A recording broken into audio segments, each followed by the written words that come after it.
everyone, my name is Yulia Horva and this is News Pulse at UATV. Welcome to the daily segment. Today in the episode, power outage hits several areas of Moscow after Ukrainian strikes. UK responds to Russian threats over drones for Ukraine. Kremlin disregards safety as problems in Russia's aviation industry mount.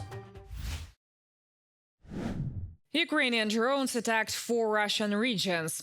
UAVs struck industrial facilities in Ufa overnight on August 19th, Bashkortostan governor said. The Ufa attack also set fire to a unit undergoing repairs at an oil refinery. Drones also attacked the Sverdlov explosives plant in Dzержинsk, where witness video showed heavy smoke rising from the site. Ukrainian drones have struck the plant multiple times before. Authorities in Vladimir and Tula regions reported drone attacks as well. Last night, Russia was marked by a new drone attack and transport disruptions. Russian authorities reported drones flying toward Moscow, and restrictions were imposed at Vnukovo, Sheremetyevo, Domodedovo, and Zhukovsky airports. In Yaroslavl, travel to Moscow was temporarily blocked due to the threat of air attack. The previous day, several districts of Moscow experienced a blackout, and power outages led to a widespread internet outage in Russia. Disruptions were also reported on the metro and ground transportation. The General Staff reported that following Ukrainian strikes on targets in Samara, a production workshop at the Progress Rocket and Space Center and an aircraft maintenance workshop at the Aviacorp plant were damaged. Progress is one of the key enterprises of the Russian rocket and space industry and takes part in the production of rocket carriers of the Soyuz family. The products of the company are used for the launching of spacecraft into orbit and the launching of Russia's satellites of grouping in the interests of the Russian army. Ukrainian strikes deep into Russian territory have already become one of the main concerns for the country's population. The attacks also damage the Russian economy and disrupt military logistics in the occupied territories, according to the main intelligence directorate of Ukraine. Their units are destroying Russian radar stations, air defense systems, and troop and weapons control elements. This allows Ukraine to launch increasingly precise strikes against enemy military targets. The losses of the Russian army at the front already exceed the monthly recruitment of contract soldiers. In July, the Russian occupiers lost at least 40,000 people, of which about 60% were killed or missing. This was also reported by the main intelligence directorate of the Ministry of Defense of Ukraine. At the same time, 36,000 signed a contract in June, and about 39,000 Russians signed a contract in July. That is, despite significant combat losses, the total number of military personnel of the occupation army at the front remains particularly stable. This is 670,000 combat components and 65,000 personnel in the operational reverse. The United Kingdom pledged its 100% support for Ukraine. London emphasized that it would not cease supplying Kyiv with the weapons necessary to defend against Russian aggression, despite Moscow's warning about possible consequences. As a reminder, the Russian embassy in London accused the United Kingdom of, as they say, deliberately seeking to escalate after media reports alleged that British-made drones were used in strikes against targets in Russia. British Prime Minister Andy Burnham emphasized that London plans to continue providing Ukraine with the necessary equipment.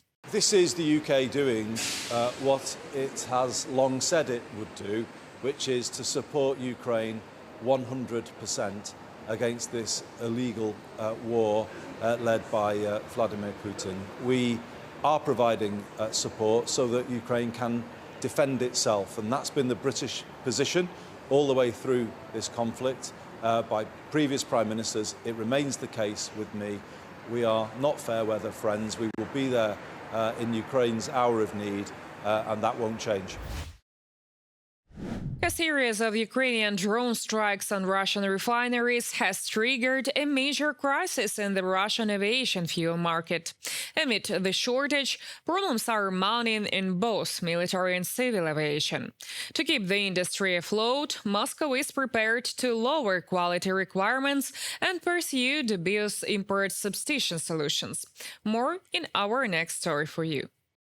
Due to a shortage of aviation fuel, Russian authorities are prepared to lower fuel quality requirements. Russia's transport ministry is proposing to allow the use of jet fuel with a freezing point of -50°C instead of the current -60. Fuel with these specifications cannot be safely used in cold climate regions such as Yakutia, Chukotka, Bashkortostan, Tatarstan, and the Chuvash Republic. It is also unsuitable for military equipment, but that is not all. Russia's transport ministry is also proposing the use of heavy crude oil in fuel production and replacing imported anti-wear additives with domestically produced alternatives. At cruising altitude, temperatures outside the aircraft are often below -50°C. If the fuel begins to crystallize, the particles can block the fuel system and cut off the supply to the engine. For a car, that means pulling over to the side of the road. For an aircraft, it means engine failure in midair. Russian officials are effectively proposing to cut costs by lowering the specifications of a product directly linked to flight safety. The new additives and components still need to be tested. They could also accelerate the wear of aircraft components. From a publication on the website of the Foreign Intelligence Service of Ukraine. Russia has also failed to develop a domestic replacement for the American displays used in military equipment, including the cockpits of combat aircraft and helicopters, as well as control systems aboard submarines. St. Petersburg-based company Aviation and Marine Electronics was supposed to develop the modules by November 2019, but the work remains unfinished. The delay has now exceeded 6.5 years. Russia's aviation authorities are currently trying to determine who will be responsible for paying the penalty. The development of domestic alternatives was supposed to reduce dependence on imported electronics, but the Russian government has acknowledged that it will not be able to implement some of its ambitious electronics import substitution projects and has lowered its target for the use of Russian-made products in government projects. By 2030, domestic electronics are now expected to account for 58.7%, instead of the previously planned 80%, from the Moscow Times publication. As for Russia's military aviation and air defense, the problems are growing at an alarming rate. On the night of August 15th, Ukrainian drones attacked the Progress Rocket and Space Center in Samara and the Savoslayka military airfield in the Nizhny Novgorod region. On August 2nd, the Engels airfield in the Saratov region was also engulfed in flames. According to Ukraine's general staff, Ukrainian forces destroyed 68 Russian air defense systems in July alone, and Kyiv says even more such strikes are expected in the coming months.